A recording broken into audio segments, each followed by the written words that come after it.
Welcome back po dito sa Daily Dose of Tarot 111. Fire signs, Aries, Leo, Sagittarius, kamusta ka? I hope nasa mabuti kang kalagayan, pampisikal, mental, emotional, o spiritual man yan. Ang video po natin na ito ay para lamang sa mga may malawak na kaisipan. Kaya po kung hindi kayo makaresonate, try nyo pong panoorin yung inyong other signs. Yung pinakamalakas, pinakamadami sa inyong natal chart. At kung bago lamang po kayo dito sa aking channel, please subscribe and hit the bell button para lagi po kayong updated every time na meron tayong uploads. Kung nais mo namang magpa-private reading, magpa-ritual, mag-avail ng ating Yaris bracelet at ng ating EEA, makikita mo yung link sa description box. Tarot Intentions by Alian Ray. So, Facebook page po tayo. Mag-ingat kayo habang kami nag-a-add sa inyo. Hindi po ako yan. At kung hindi ka po mag-i-skip ng ads, maraming salamat sa iyong suporta. Mag-iwan ka na din ng baka sa comment section. Tingnan na natin kung ano yung mensahe para sa iyo ngayon. This is for you, Aries, Leo, Sagittarius, Sun, Moon, Rising, and Venus. Within the next few months, so pwedeng meron kayong magandang aabangan, ano po, sa mga susunod pa na buwan ng 2025 po ninyo. Tignan natin. We have take action. So, mas makakagalaw kayo sa mga susunod na buwan. Ayan o, take action. Mas lalakas din po yung loob ninyo. Pagdating sa mga bagay na talaga namang need na ng attention po ninyo. Need na ng inyong pagkilos. So, ngayon, pwedeng mga baby steps pa lamang yung inyong mga gagawin, Aries, Leo, Sagittarius, pagdating dito. So, lahat naman ng gagawin mo, lahat ng steps na gagawin mo, ano naman yan, maiipon yan, 'di ba? At makikita mo din naman yung progress niyan. Kaya lang, it will take some time pa talaga. And, pagkatapos mong mapanood yung video natin na to, pwedeng 17 days from now is meron kang good news na marireceive. Check natin pagdating sa iyong kaperahan.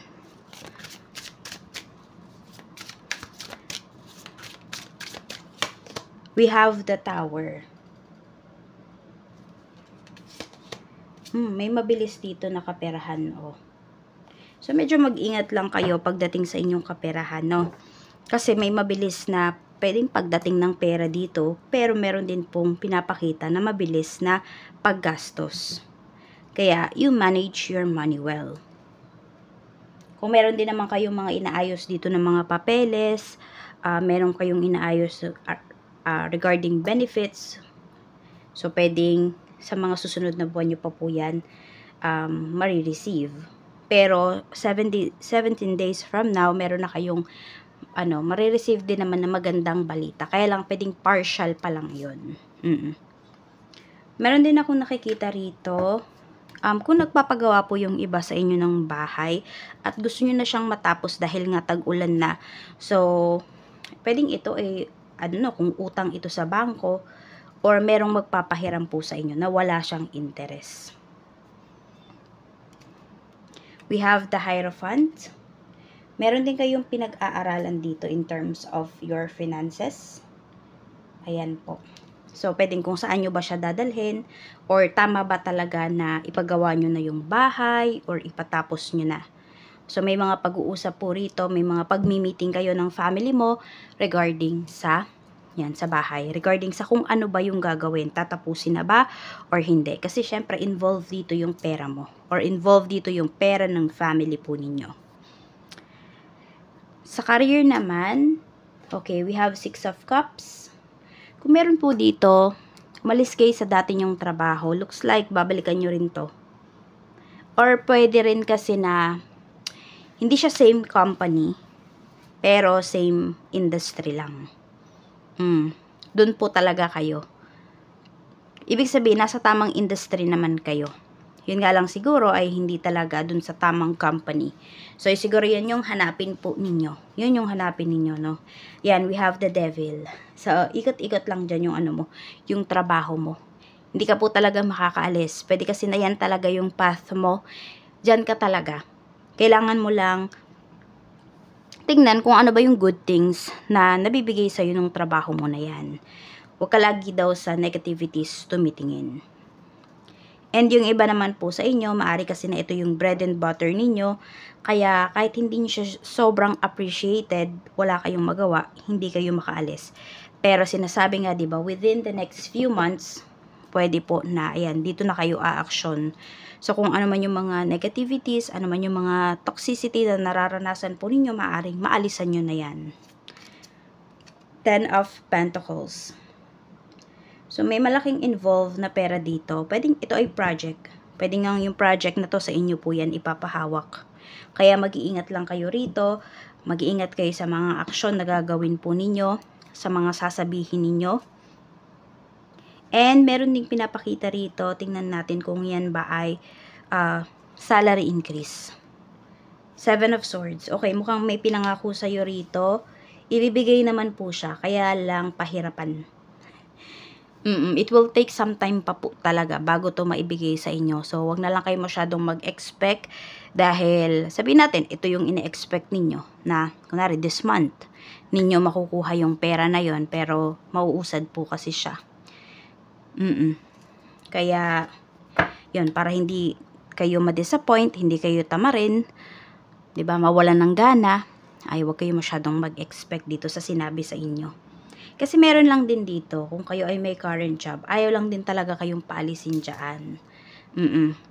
Kasi, malaki yung contribution mo, Aries, Leo, Sagittarius, pagdating dito sa trabaho. Kaya may mga natatakot dito na umalis ka, na ma-persuade ka ng ibang tao, ng ibang company, na lumipat sa kanila. Check natin kung meron po kayong business. 8 of Cups. 2 of Cups, may kasunduan dito na hindi siya matutuloy. Malalaman mo kasi yung intention talaga ng tao. Or either kayo yung iiwan ng taong to, bigla na lang mawawala. So mahalaga talaga na maging wise po kayo rito pagdating sa mga napag-usapan ninyo. Either by papeles po yan, or ayan, may kontrata kayo talaga na pinirmahan at meron po kayo ditong, sabihin natin, nagpapa-down payment kayo. Kasi ayan, no, meron dito parang bigla na lang magbabago yung isip ng tao na kausap po ninyo. Paano kung nakapuhunan na kayo, namuhunan na kayo doon sa produkto na in-order sa inyo, na binili, na in-order sa inyo. Diba? Tas hindi kukuhanin, mahihirapan kayo dyan. Ayan, no, nagdadalawang isip yung ka-deal mo. Kung meron ka mang ka-deal, meron kang kausap ngayon, magpakasigurado ka po dito. Hindi pwede na ikaw yung uuwing luhaan. Dahil mahihirapan kang paikutin kung ano man tong magagastos mo. Sa love life naman po. Sa mga single, ayan, still single pa rin. Iba yung focus ninyo ngayon Your focus is your life. Your focus is your trabaho. Ayan. Meron din dito, pwedeng kayo po ay nagbalik sa pag-aaral or nagta-training yung iba sa inyo. So, yun yung focus ninyo. Wala sa ibang tao kung hindi nasa sarili po ninyo. Gusto nyo pang mas mag-grow yung kaalaman ninyo towards sa trabaho or sa mga bagay po na makakatulong talaga sa inyo. Sa mga in a relationship naman, we have the Emperor. So, pinapakita naman po dito na responsible yung person mo. Pero tingnan pa natin yan. 10 of Wands. Okay. So, yes, responsible nga po talaga yung person mo. Kaya lang, pwedeng siya ay breadwinner pa sa kanyang family. So, kung may pinaplano kayo rito na mag-level up ng relationship within the next few months, pwede nga abutin pa siya up to next year. Kung kayo man ay may pinaplano. Kasi sobrang invested pa niya sa kanyang family. Alam niya sa sarili niya na hindi pa siya tapos tumulong. Okay. So, ito yung parang madalas nyong pinag-aawayan. Kung ready na ba talaga siya para sa inyong dalawa sa next phase ng relationship ninyo. And pwedeng wala kang makuhang matinong sagot mula sa person mo. Kasi hindi niya pa talaga priority yung relationship ninyo or kung saan kayo papunta. Sa mga married naman po, Two of Swords, Ace of Swords. Parang nag-aaway, may nag-aaway dito. May hindi kayo mapagkasunduan na isang desisyon lang. Ayan na, may pinag-uusapan kayo rito. Pwede rin, depende to sa, di ko alam kung nangungupahan ba yung iba sa inyo. Ayan, pwedeng meron din kasing issue about dun sa paglipat, ayan, hindi kayo magkasundo pagdating dun sa, kung saan ba kayo titira. Malapit ba sa trabaho ng asawa mo, or sa pinag-aaralan po ng inyong mga anak. Yung tipong ganun, basta meron kayo dito hindi mapagkasunduan. Tignan natin, okay, mensahe. Love message po natin kay fire signs.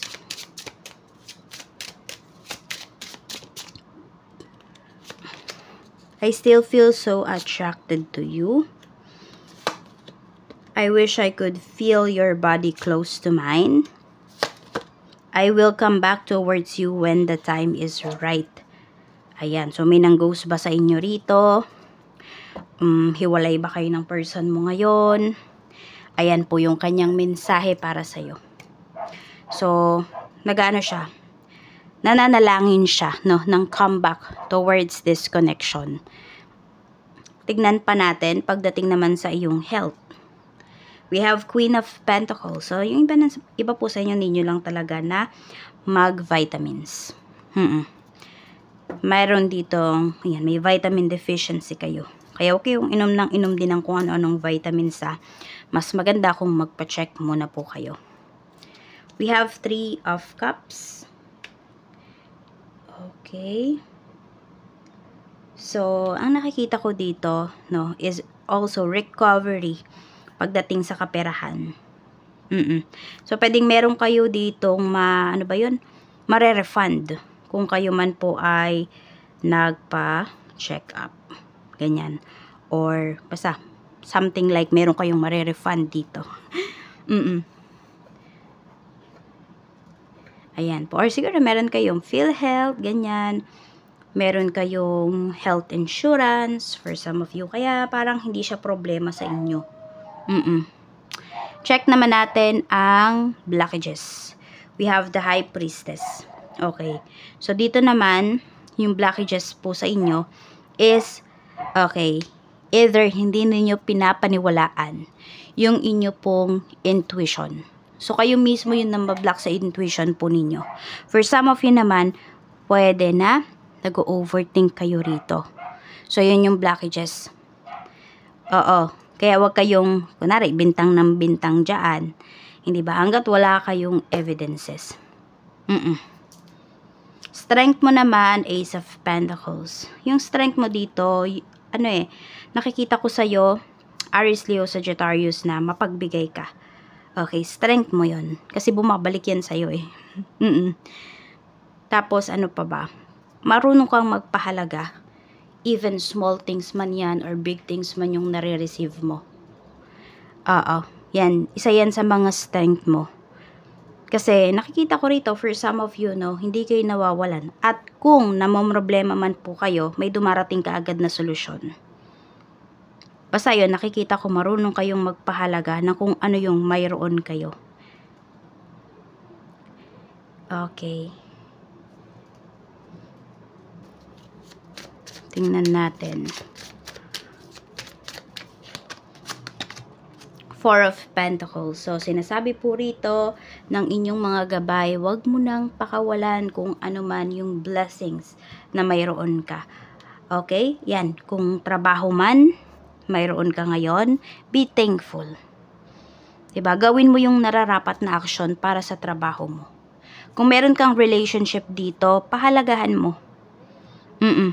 Kasi meron dito nagsisisi. I don't know kung ikaw yan or yung person mo. Kasi nga diba meron ditong humihiling ng comeback. And this could be a big comeback pagdating sa love life. And meron ding comeback dito diba na pinapakita pagdating sa trabaho. So, there will be lots of opportunities para sa'yo, fire signs, kaya po, ayan. na wag mo na daw pakakawalan. I-embrace mo talaga. Yakapin mo. Yan lamang po. Maraming salamat and claim nyo na po yung lahat ng positive energies dito sa ating reading. Okay.